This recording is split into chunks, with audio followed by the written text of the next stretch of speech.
নমস্কার বন্ধুরা, আজ এসেছি ভীষণই সিম্পল এবং সুস্বাদু রেসিপি নিয়ে।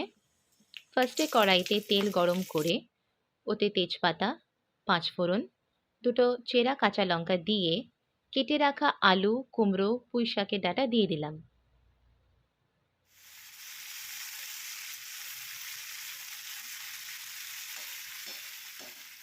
স্বাদমতো নুন, হলুদ এবং বেটে রাখা আদা, জিরে, ধনে দিয়ে কিছুক্ষণ কষিয়ে নেব।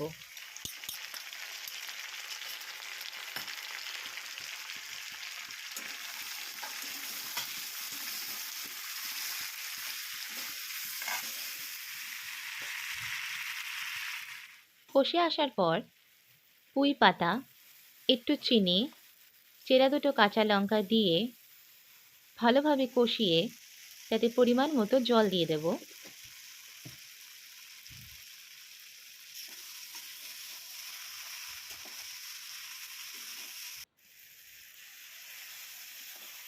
এবং কিছুক্ষণের জন্য ঢেকে দেব।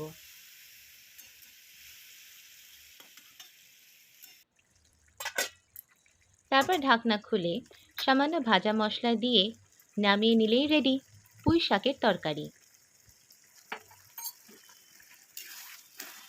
রেসিপিটি ভালো লাগলে বন্ধুরা লাইক, শেয়ার এবং সাবস্ক্রাইব করে আমাদের পাশে থাকবেন।